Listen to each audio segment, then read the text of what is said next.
going on, y'all? How's your guys' day going? Hope you're having a good day. My day's okay. Thank you for asking. Had some eggs. Really good. You gotta add the bulldog sauce. The bulldog noodles comes with this sauce. Yeah, I don't know what it is. For some reason, when you put those on eggs with cheese, I could eat 1,000. But anyways, that's not the point of today's video. Today, we're gonna be talking about friends. And specifically, a phrase that I came up with about, 5 years ago. 5 years ago. And I was talking to a friend, ironically enough. And I had thought, because they were asking me a question. They said, well, how do you know when someone is your friend? And I sat and I thought about it for a little bit. And then I said, well, they're a friend until they're not. And it's that simple. It's pretty self-explanatory. It's not too complicated. Basically, a friend is a friend until, it could be a lot of things, really. And that's where the complicated part comes into, I suppose, where you, like, for example, right? Like, you could be talking to somebody, right? You could be talking to them and you could have known them your whole life. And there are plenty of friendships out there where you two will talk consistently and then you take a break, right? It could be a couple days, couple weeks, couple months, sometimes even years. And then when you meet them again, you start chopping it up like, that you just saw them yesterday, right? Like a day hasn't even passed. And some people have that friendship. However, there are a lot of us out there where not necessarily that we seek constant, 24/7 talking to the other person, but rather, I want to say equilibrium. And the reason why I use such a specific word is because there are plenty of people out there that you can just talk to, right? You can kind of just talk to them about anything, and that's fine. That's perfectly fine. You can have plenty of friendships like that, where you meet up and you just talk about whatever, and that's beautiful. But there are definitely situations where you seek more.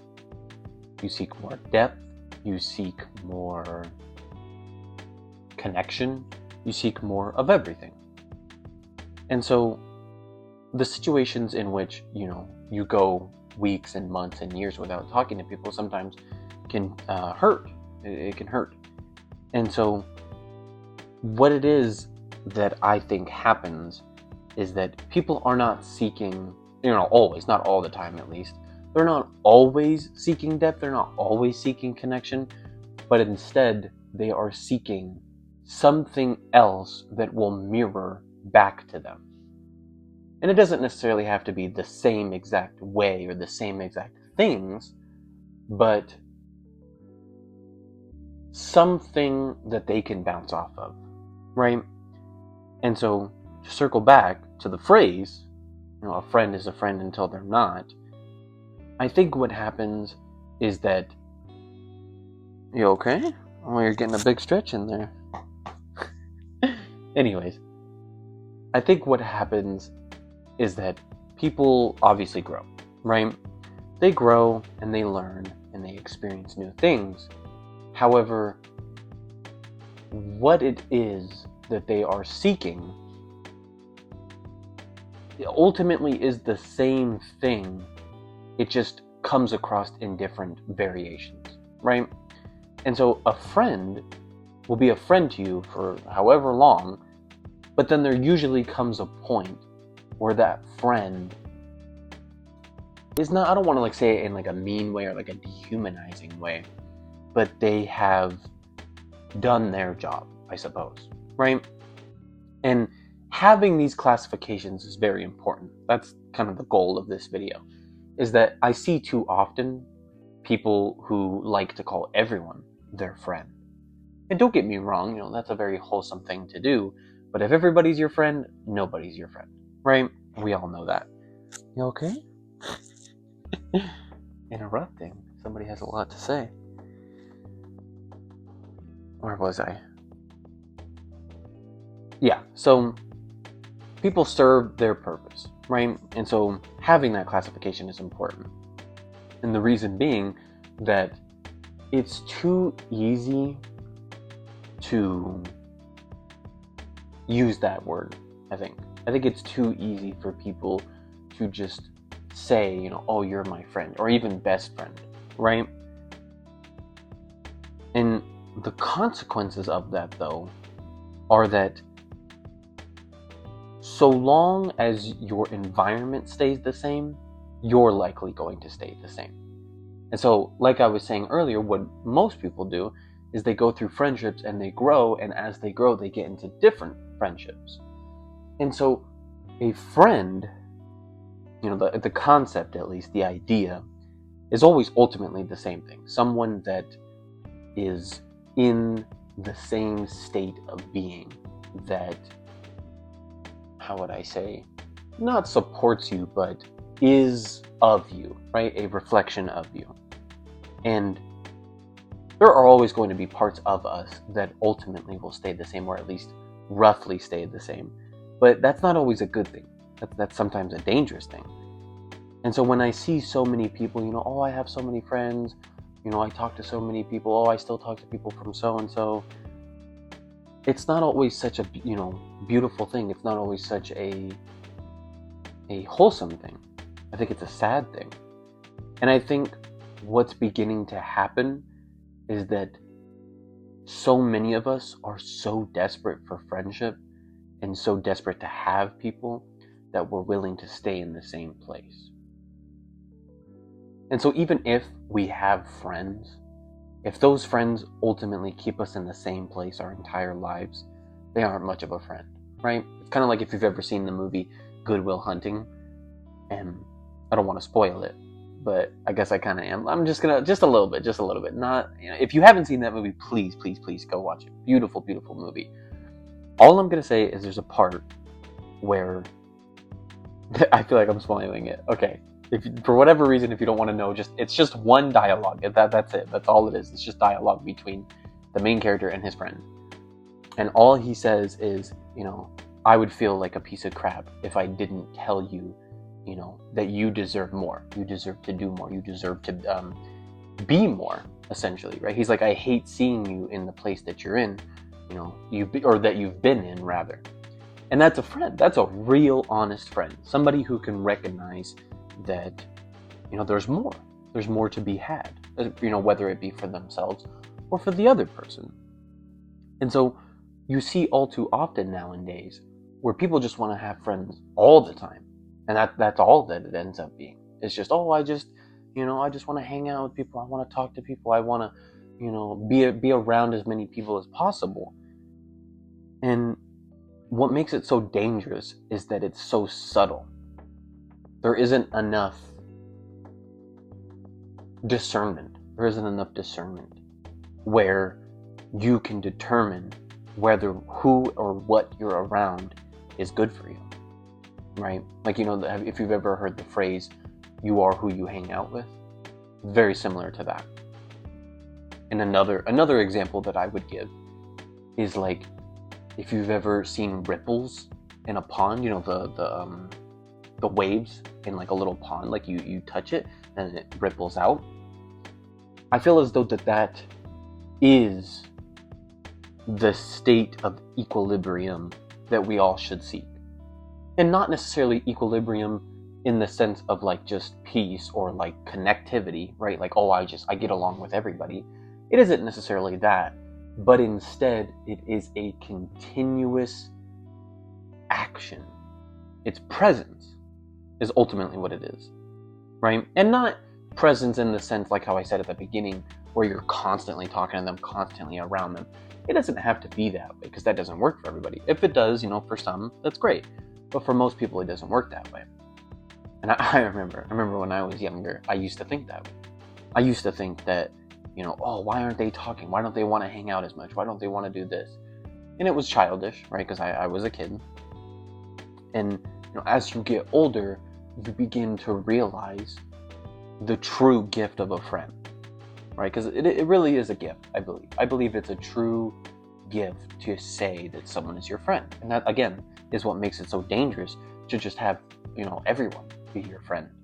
Because then you never value, I guess, you could fill in the blank there. You won't value, your time. You won't value your energy. You won't value what you have to say, what they have to say.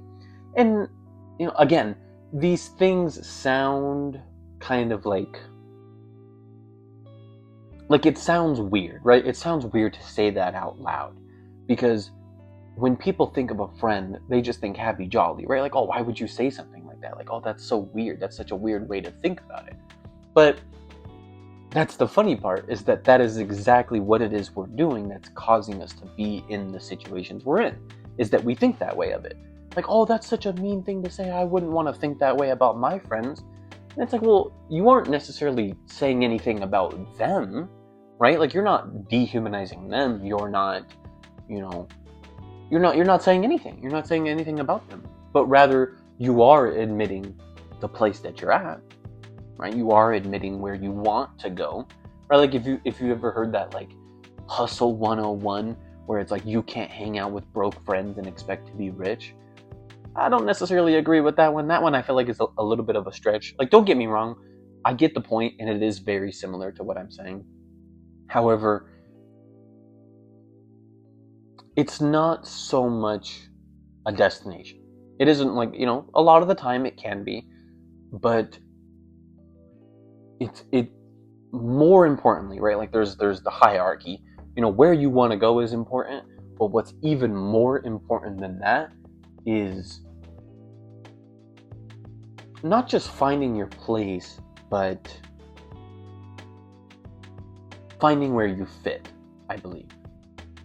And those are two different things, right? Because you can find your place where you are comfortable, and you have a lot of friends, and you have a lot of stuff going on for yourself. But with what I see in today's day and age, that just isn't enough anymore, right? It really isn't. At least I believe so. I believe that what it is we should be seeking is not a friend of myself. It should be a friend of what I want to be. Right? Like, I don't want to read I don't want to read children's books all the time, because I want to seek more. I want to read more. I want to learn more. Despite the fact that I love, Captain Underpants. The fact that I love Diary of the Wimpy Kid. Or there's this really obscure child's book that I used to read, and I can't remember the name. It's on the tip of my tongue. Oh man, that's gonna bother me. It's this book about like a mosquito or something. It's like a mosquito or a fly, and there's like 4 or 5 books. It's crazy how many books they made of it. And I remember I used to get so excited when I would go into the library and see it, because it was one of the only books with pictures in it. I did not want to read. I didn't want to read, the boring just words books. I wanted to read with the images and whatnot. But anyways, I would love to go to the library and find that book, right? Like, even at the age I'm at now, I would love to go find that book and read it, and I'd probably enjoy it. I honestly would enjoy it.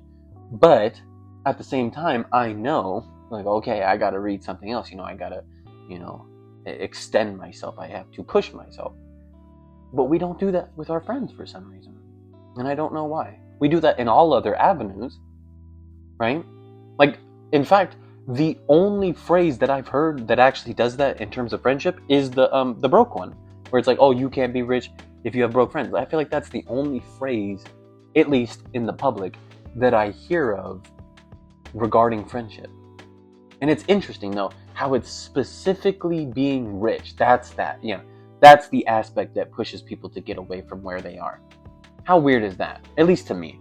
Like, yeah, sure, everybody wants to be rich. Yeah, sure, everybody wants, to have all the cars and have all of everything.